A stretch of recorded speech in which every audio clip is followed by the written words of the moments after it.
Ray Dalio is a billionaire hedge fund mogul. He founded Bridgewater Associates, which is at this point the largest single hedge fund in the world. He is, to say the least, insanely successful and one of the best investors to ever exist and one of the best businessmen alive as well. When he speaks, people listen, and for good reason too. Now, recently he went out and gave an interview and he spoke about a load of different things. He spoke about China and its rising position in the world, about a potential civil war in the United States, and even what he'd do if he were president. Today, though, we're going to look at exactly what he said about stagflation. We're going to look at an economic prediction that he made for the US over the next few years that has an awful lot of people very worried. So what exactly did he have to say? Are we close to having stagflation? Yeah, we are in stagflation. We are. Stagflation is simply where, you have inflation, and yet at the same time, you have high unemployment. Yeah, you have economic weakness. Right. In other words, you have a stagnant economy. Stagnant, essentially meaning growth is reduced. Low growth, and with high inflation, and that happens through this monetary situation that I'm describing, in which the central bank tries to deal with a middle course. In other words, what does the central bank want?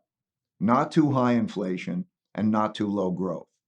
And so when there's a lot of debt, because one man's debts are another man's assets, it becomes very difficult balancing act. And that is when you have stagflation, when you produce it. So just like in the 1960s, late 60s, we spent a lot of money on guns and butter, we called it, right. The Vietnam War and social programs and so on. We wrote too many checks relative to the money we had in the bank, which was gold at the time. 1971, the devaluation. Then they print a lot of money into that stagflation. So stagflation is is the middle course when there's two different. So the Fed and Jay Powell has a balancing act that he has to achieve in order to try to ward off a recession. Right. So think about it this way. How does he literally fight inflation? Because everybody says tight money policies. And how do you fight inflation? Well, the way that happens is you get people to spend less by taking money and credit away from them. Right. So he will reduce the amount of money and credit that's available. The Federal Reserve is going to sell $1.1 trillion of debt that it has, debt assets, bonds. Right. And then they're going to raise interest rates. So they create a squeeze that reduces demand at the same time as people don't have enough money because inflation is high.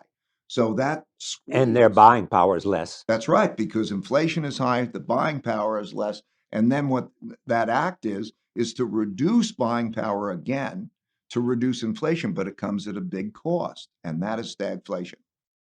So the first thing to note there is that actually a lot of people get stagflation wrong, and that leads them to not really understand why we're talking about it today. Many people say that it has to be high unemployment that characterizes that economic stagnation, but that just simply isn't the case. It's simply a struggling economy in general, which is often characterized by a poor job market, but that isn't essential. Dalio is right that stagflation is already here because a recession is already here in the United States right now. There has been so much news recently about Biden and the Democrats in general trying to convince the world that they've changed the definition of a recession. The idea that they're pushing is that the NBER, a government-run organization, decides what a recession is and no one else has any say here. That is what the Democrats have been screaming, despite the fact that every economics teacher in the world would tell you something different, and the fact that the NBER is almost always a year to 2 years late when it comes to actually declaring a recession, and they purely look at things in the past. The simple truth is that the United States has now had 2 consecutive quarters of negative GDP growth. The United States is in a recession. There is nothing else to it. It's also true that the US is currently experiencing out of control inflation at 8.5% according to official figures, with real figures far higher than that. Inflation is out of control at the same time as the economy is stagnant and actually declining, ergo stagflation in here, that isn't really up for debate. The real worry here, though, is that this stagflation will last for decades, as we've seen sometimes in the past. Throughout the 70s and the 80s, economic turmoil was everywhere, and stagflation characterized the economy of the United States and a bunch of other countries as well. Inflation was above 15% at times, and prices just spiraled out of control, and people spent all of their money on gas and food and rent, and so businesses struggled to make a profit because there was no discretionary spending left over for the average person. These businesses had no choice but to lay off their staff, unemployment rose, and a recession came. Now, it was so difficult to fix because usually a government stimulates spending to try and fix a recession, but that just made inflation even worse. What else really can a government do then? Well, they can loosen monetary policy as well to try and fix a recession. They make capital and money cheaper in general, but that also makes inflation worse because it stimulates the economy. For about a decade, governments focused on the wrong target. They sought to improve the economy first and deal with inflation until later, which simply didn't work because it caused inflation to exacerbate itself. Eventually, they did work out the right way to do it, to fight inflation first and then the recession later on. Now, how did they do that? Well, it started with a man called Paul Volcker who was willing to make the tough decisions, to go against the grain and to do what was needed. Frankly, a lot of people, myself included, consider him a hero, one who we desperately need back today. We saw the government slash their investment in the economy, and they hiked interest rates above 15%, which is to say the least an insane amount. Now, in the short term, this caused an awful lot of pain. Markets crashed and businesses went bankrupt. People lost their homes as mortgage rates soared overnight, and everything seemed awful at first. But after this happened, inflation came down, and a couple of years later, then the economy was fixed as well. The 70s and the 80s were characterized by stagflation because the government had to put into place policies which would hurt their people and hurt their re-election chances, and that goes against every democratic inkling ever because all governments really want is to remain in power. Now, what is Dalio's terrifying prediction for the next few years then? Well, he thinks that we're in for another sustained period of stagflation. Basically, the Federal Reserve's middle course that it's trying for is the same kind of thing as what we saw happen in the 70s, where the Fed is now aiming for a balancing act, trying to bring inflation down, but without damaging the economy, which will simply enhance pain in the future. This is almost exactly what happened in the 70s. The government and politicians themselves, and the institutions as well, sought to tackle inflation, yes, but they didn't want it to damage the economy, and so they weren't willing to actually go far enough to have any real impact. They didn't want to take money away from people, even though it's the only real way to improve things in the long term, and as a result, they extended this massive amount of pain that stagflation caused for over a decade and made the whole thing so much worse. Now, there are two big things happening right now which should send alarm bells ringing in your head, making it very clear that we might be on the exact same path that we saw in the 70s and the 80s. The first thing is that the market is pricing in a Federal Reserve pivot.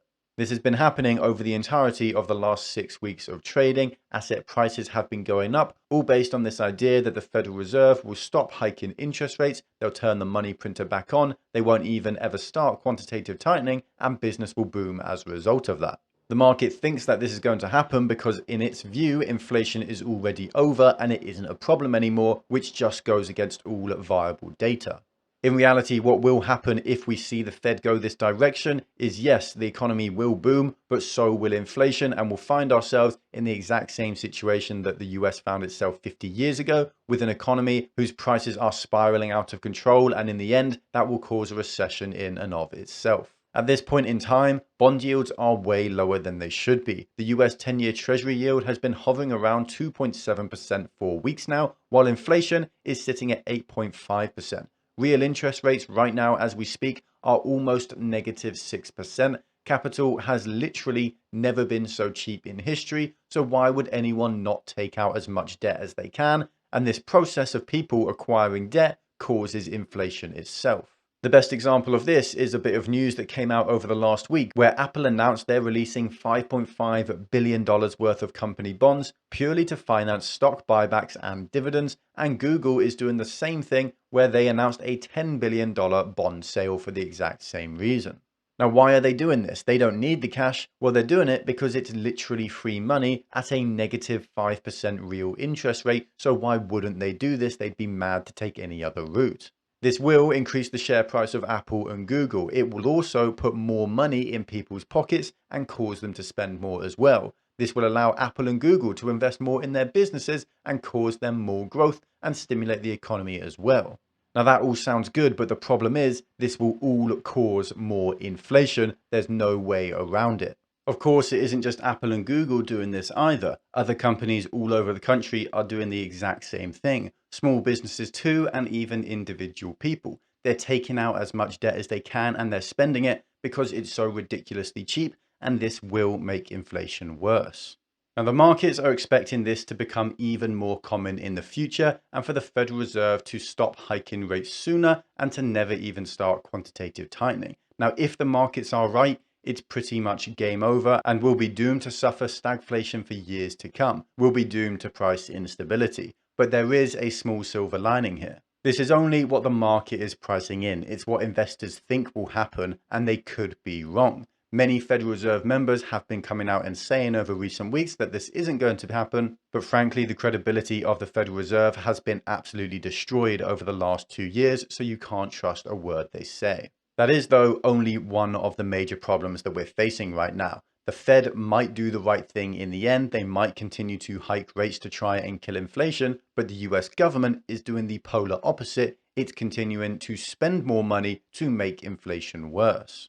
Kamala Harris recently came out and tweeted this: "Let's celebrate this. The Inflation Reduction Act will be our largest investment in climate action to date, with more than $370 billion invested." The Inflation Reduction Act will invest $370 billion into the economy. That will cause more inflation, not less inflation. This bill is named something popular to garner support from people who will never look past the headlines. This policy that Kamala Harris is celebrating is literally the United States shooting itself in the foot, but it was always going to happen. But why is that? Well, because all Democrats really want is to be elected again, and spending government money is by and large a popular thing for them to do. The vast majority of people in the world will never see this video. They'll never have anyone tell them that the Inflation Reduction Act will actually make things cost more money, not less. This is exactly what happened in the 1970s as well. Governments were too weak to undertake policies that were needed, and instead they just made everything worse.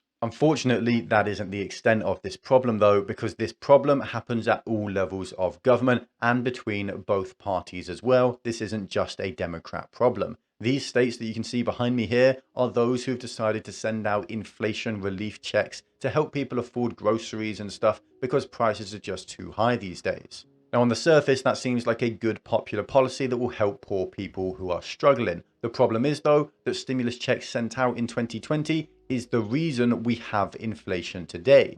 These extra checks will literally increase demand for goods and services, and they will cause prices to go even higher. This is quite literally the stupidest policy I've ever seen undertaken by multiple states in my life. Of course, it isn't just blue states adopting these policies either, as you can see. The problem is, though, that these policies are popular. Politicians know that these stimulus checks will cause more inflation. They know that they are actively harming their own country by putting this policy into place, but they do it anyway because it gets them more votes from people who will simply never see this video. Unlike with the first problem, where there's a chance that the Federal Reserve does do the right thing and does commit to fighting inflation, the chances of the US government doing the right thing is almost nil. They're already doing the wrong thing and setting the US up for another decade characterized by inflation, by soaring in prices, by economic pain, all caused by a government acting against the interests of its own people.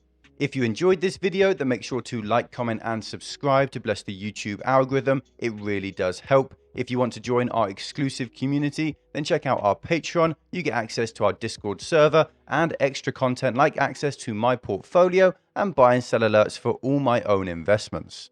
Thank you all for watching. Stay stoic. Until next time.